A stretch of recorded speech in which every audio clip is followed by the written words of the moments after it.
నమస్తే, welcome to our channel. నేను మీ పద్మావతి. ఈ రోజు మనతో పాటు ప్రముఖ ఆధ్యాత్మికవేత్త మరియు ఆస్ట్రాలజర్ బ్రహ్మశ్రీ సుభాష్ శర్మ గారు ఉన్నారు. మరి ఆయనతో మాట్లాడి సింహరాశి వారికి ఉగాది నుంచి ఉగాది వరకు చూసుకుంటే గనక ఎటువంటి ఫలితాలు కనిపించబోతున్నాయని తెలుసుకునే ప్రయత్నం చేద్దాం. మరి మీరు కూడా వీడియోని ఎక్కడ కూడా స్కిప్ చేయకుండా పూర్తిగా చూసేయండి.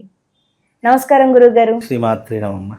గురువు గారు, మరి ఉగాది నుంచి మనకి నూతన సంవత్సరం వస్తుంది. మరి నూతన సంవత్సరం అంటే మనకి సంవత్సరం నామకరణంతో పాటుగా మొత్తం విధి విధానాలు కూడా మారుతాయి. కాబట్టి మరి ఈ విశ్వావసు నామ సంవత్సరం అనేది సింహరాశి వారికి ఎటువంటి ఫలితాలను ఇవ్వబోతుంది? ఒకవేళ ఫలితాలు ఉంటే గనక అవి మంచివా లేకుంటే చెడ్డవా? వాటిని ఎలా గుర్తించాలి, ఎటువంటి పరిహారాలు చేసుకోవాలి అనేది వివరిస్తారు.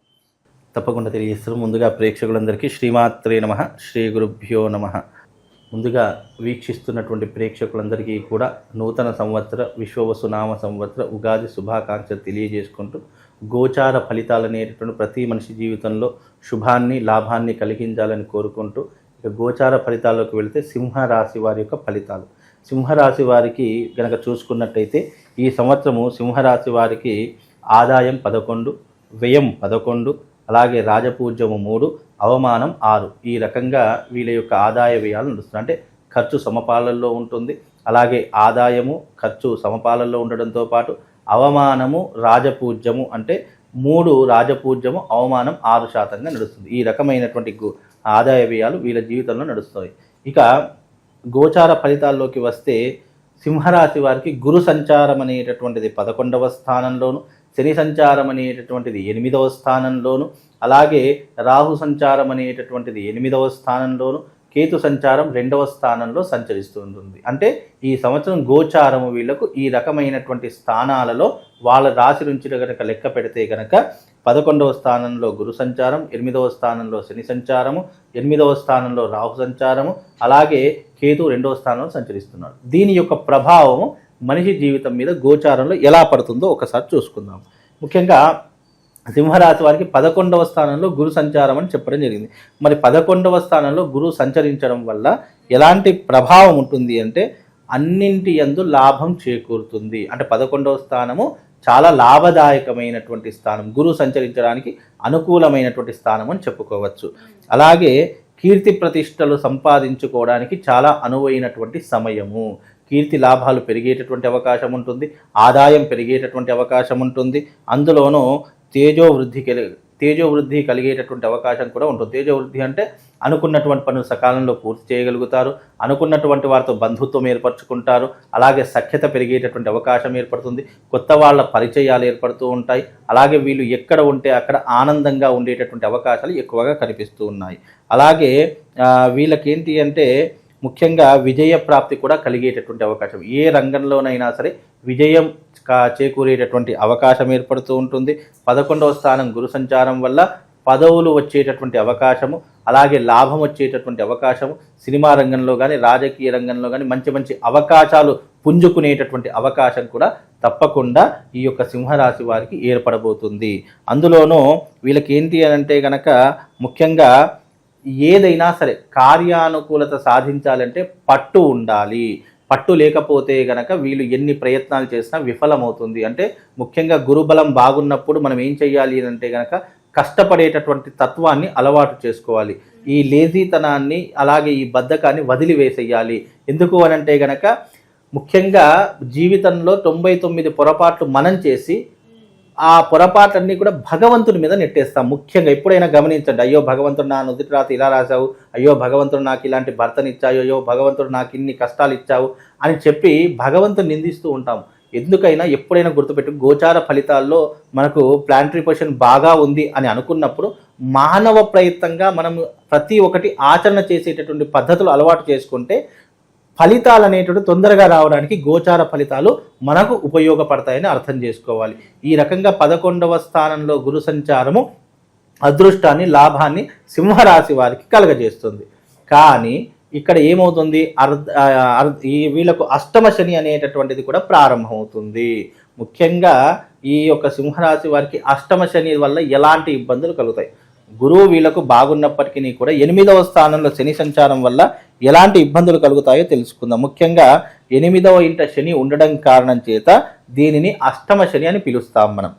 అందులోనూ అష్టమ శని వల్ల మృత్యు ప్రాప్తి, అంటే అష్టమ శని వల్ల ప్రాణం మీద భయం ఏర్పడము, ప్రాణం అంటే తీపి ఏర్పడము, ప్రాణ భయము ఎక్కువగా కలగడం వల్ల, లేదు అనంటే రోడ్డు ప్రమాదాలు జరగడం వల్ల, లేదు అనంటే గనక అకస్మాత్తుగా ఏదైనా హార్ట్ ప్రాబ్లమ్స్ రానివ్వండి, లేదు అనంటే గనక ఉదర సంబంధితమైన వ్యాధుల ద్వారా, లేదా నరాల బలహీనత ద్వారా, మానసిక స్కిన్ ఎలర్జీ ద్వారా వీళ్ళకు కొన్ని దీర్ఘకాలికమైనటువంటి వ్యాధులు సంప్రాప్తి అయ్యేటటువంటి అవకాశం ఏర్పడుతుంది. ప్రాణభయం విపరీతంగా పెరిగిపోతుంది. అలాగే ముఖ్యంగా ఆపదలు అనేటటువంటివి ఎక్కువగా వస్తూ ఉంటాయి. అంటే చాలా మట్టుకు హ్యాపీగా ఉంటాం, అనుకోనటువంటి ఆపద మన యొక్క హ్యాపీనెస్ని సాడ్నెస్గా మార్చేస్తూ ఉంటుంది. అలాగే వీళ్ళకు ముఖ్యంగా బంధువులతో కానీ, స్వజనులతో కానీ, అయిన వాళ్ళతో కానీ శత్రుత్వం ఏర్పడేటటువంటి అవకాశం ఏర్పడుతుంది. కనుక సింహరాశి వారు వీలైనంత వరకు అయిన వాళ్ళతో కానీ, బంధువులతో కానీ చాలా జాగ్రత్తగా ఉండేటటువంటి ప్రయత్నం ఏర్పరచుకోవాలి.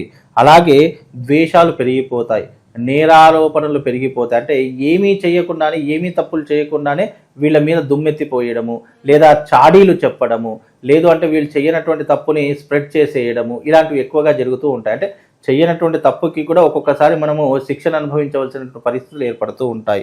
అలాగే ముఖ్యంగా 8వ స్థానంలో శని సంచారం వల్ల వీళ్ళకు రోగాలు, అలాగే ఆరోగ్య సంబంధమైనటువంటి ఇబ్బందులు పెరిగిపోతూ ఉంటాయి. ముఖ్యంగా వీళ్ళకు అవమానాలు విపరీతంగా కలుగుతాయి. అంటే ఎప్పుడైనా ఒకటి గుర్తుపెట్టుకోండి, పళ్ళున్న చెట్టుకే రాళ్ళు పడతాయి అని చెప్పేసి ఎలాగైతే అంటామో అలాగే అవమానాలు కూడా అలాగే వస్తుంటాయి. గురు సంచారం బాగున్నప్పటికీ ఆర్థిక పరంగా వీళ్ళకు కొన్ని ఇబ్బందులు జరిగినప్పటికీ కూడా వీళ్ళ మీద విసుగుపడేటటువంటి వాళ్ళు, అసూయపడేటటువంటి వాళ్ళు, జీవితంలో ఎదుగుతున్నాం అనుకున్నప్పుడు వీళ్ళ కిందికి లాగేయాలని చూసేవాళ్ళు చాలామంది తయారవుతారు. కనుక ఈ విశ్వావసు నామ సంవత్సరంలో తప్పకుండా మీరు జాగ్రత్తగా ఉండాలి. ఎందుకంటే అర్ధాష్టమ శని ప్రభావం వల్ల ప్రాణ నష్టము, ప్రాణ భయము, వ్యాధి పీడలు ఎక్కువగా వచ్చేటటువంటి అవకాశం ఉంటుంది.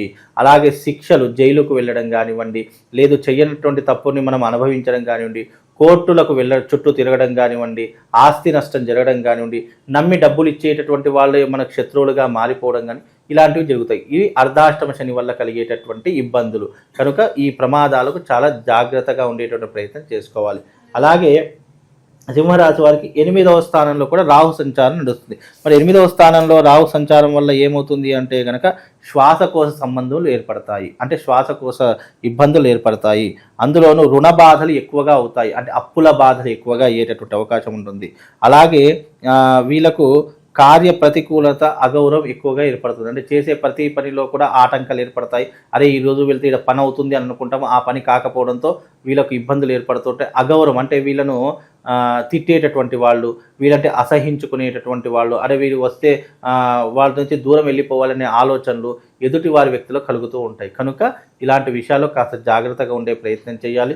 ఇక సింహరాశి వారికి కేతు 2వ స్థానంలో ఉన్నాడు కాబట్టి ఖర్చులు అధికమయ్యేటటువంటి అవకాశం ఉంటుంది, డబ్బు కొరత ఏర్పడేటటువంటి అవకాశం ఉన్నది. కాబట్టి ఈ సంవత్సరం గోచార ఫలితాల్లో గురువు లాభంగా ఉన్నప్పటికీ కూడా అర్ధాష్టమ శని ప్రభావం వల్ల, అష్టమ రాహు ఫలితం వల్ల వీళ్ళకి కొన్ని ఇబ్బందులు ఏర్పడతాయి.